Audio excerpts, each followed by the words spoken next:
Namaste, creative yogis. How you all doing out there? I hope you all had an amazing week and are enjoying this lovely lunar flow that's happening this month. So this energy is really encouraging us to be playful, have fun, connect to our inner joy, which is obviously beautiful stuff. So I hope you're finding the time to do that. Just really tuning into your heart space and listening to what makes you happy. Because let's face it, it's a big old world out there and sometimes life can be tough. So it's important to remember to enjoy your life and to not turn it into a massive chore, a burden or a responsibility or a duty. And we can do that. We can fall into that kind of way of thinking, especially if we're going through like a heavy workload or we're going through a tricky time in our relationship or something like that. It can really kind of become a trial. So it's remembering this month to come back to the heart space and do something playful and spontaneous and fun and find balance again. And underneath all of that, the core kind of lesson of this month is about building our confidence up, connecting to our inner lion. And remember that February is the Chinese New Year and we're going into the year of the dragon, the wood dragon. So it's a very kind of grounded fire that we're working with this month. So I'm enjoying that myself. In my sequencing, what I'm doing is combining the earth element with the fire element. So I'm working with earth element asanas, like at the moment I was working with the goddess pose, which actually relates to the goddess Kali. I don't know if you know this. And so she's this kind of fierce warrior. So she has that sort of very, very empowered feminine energy. And she is a warrior, so she really is so strong, and that stance has that kind of strength to it, that wide-legged stance. And then with the arm movements, just working with these kind of movements, because it's about her with her swords sort of cutting through her opponents kind of thing. That's where the gesture comes from. It really helps to ground you and also helps you to find that kind of lightness in the midst of fierceness. So finding that kind of femininity in amidst that fire, I think is kind of what being playful is about. It's finding a balance between these two kind of, how tough life can be, and yet finding that softness, that inspiration, that lightness amidst it.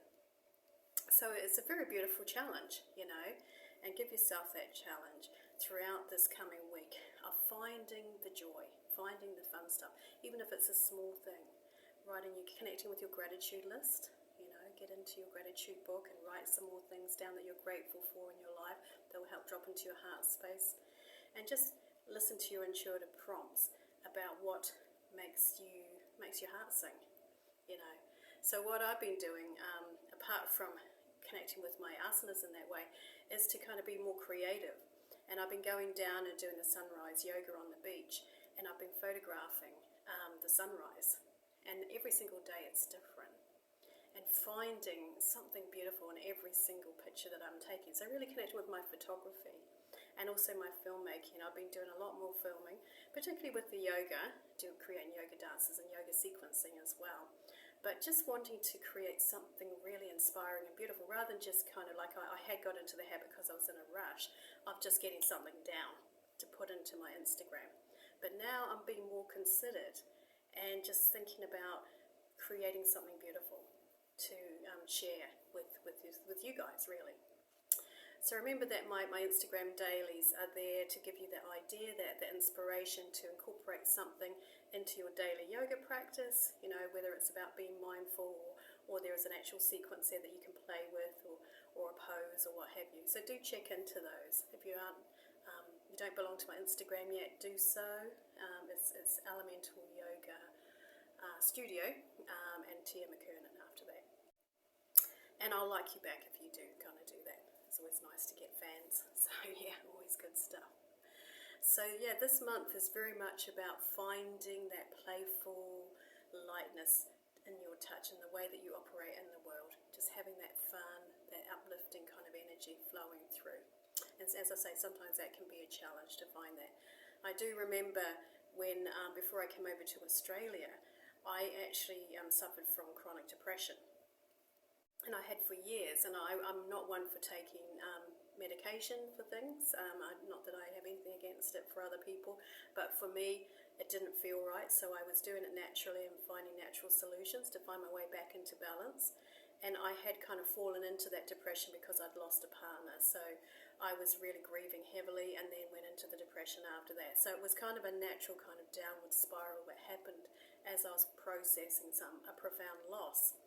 And coming out of the depression, I found what worked for me was actually going back to art college and immersing myself in something that I loved doing. And that's when I was able to finally pull myself out of the depression. But when I went back into full-time work, after I finished my study and I was back into being in spa, I went downhill really quickly again. So I realised amidst that there was something there that I needed to look deeper at, which is why I decided to come to Australia and give myself that time to observe that in myself and figure out what it was. And that's when, by playing with my yoga, being in nature, that's how I birthed my elemental yoga sequencing and stuff. So I sort of figured out that it is about being true to yourself, listening to yourself, and doing what you love, and immersing yourself in that, being 100% in that stuff. And that's what's going to help you be happy, find your way to happy. And that builds your confidence, of course, which is the underpinning energy of this month, is finding your way back into that inner confidence, that self-belief, that self-love. So it's really interesting month, I'm actually enjoying it a lot. It's helping me to dive deeper into all this and fine-tune a few things. And, just give things a go, just play, have fun, just see where that leads you, So let's choose your card for today. I've just started doing tarot card readings down at the market, which has been quite fun to do as well. Again, this whole thing of being playful and doing fun stuff. And that was really interesting, talking to the people who came through and listening to their stories and what the cards had to say about their lives. Really interesting stuff. And by the way, if you do want a card reading, I know sometimes people reach out for that. Do let me know. I can do it online with you.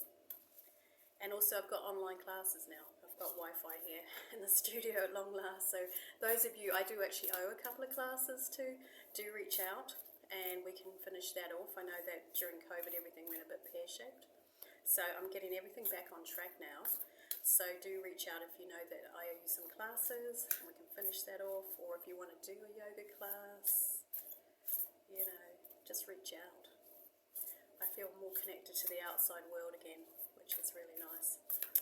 Alright, so what do the creative yogis need to know right now? What do the creative yogis need to know right now? Let's pull a card for you. What do the creative yogis need to know? Communication is key. Interesting. That's just what I was talking about. New moon in Gemini. Communication is key. New moon in Gemini. Okay, so I'll look it up for you and see what it has to say. New moon in Gemini. Here we go, page 46. So 46 may be relevant to you, number 46.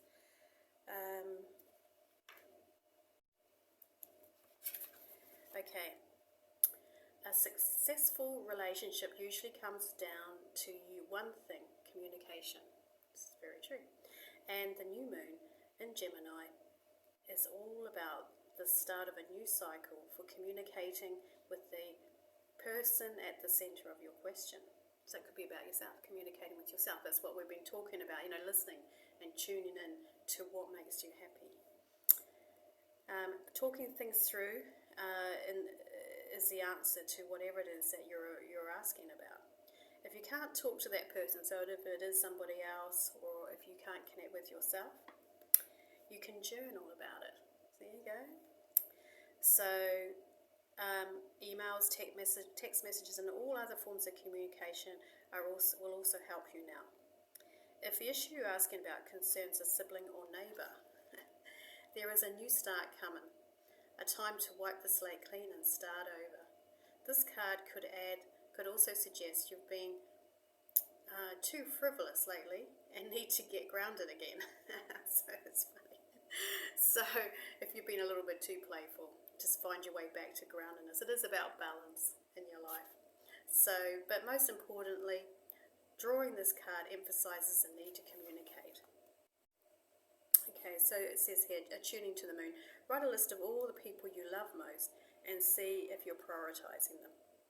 Additional meaning to the card, time to tell someone how you feel. Don't be all in your head and not in your heart. Someone is flirting with you, that's nice. And read more books, that's interesting. Read more books, okay. Gemini in the sign of communication and socializing of ideas and travel and the energy around it and around the card. And around the card into matter when you pull it. It is speedy, gossipy, and flirtatious. The new moon in Gemini is a wonderful time to get out and socialize. Ooh, that's a good thing to do. Gemini love a chat. One thing to be aware of is that this card may also indicate being mentally scattered. Daily meditations will help to unscramble crossed lines in your brain. Interesting stuff. So there's a few kind of messages in there. So obviously there's a few people watching this, so just kind of take on board what resonates there. So, I mean, what I'm taking from that is about the communicating with yourself, just listening, just taking the time to listen and listen to those intuitive prompts about what's going to make you happy, what's going to help lighten you up and help you to be playful about the responsibilities in your life. It's not about letting go of your responsibilities, it's just finding the balance with everything. Alright, so that's it for me today. Have a lovely week. Namaste, Creative Yogis.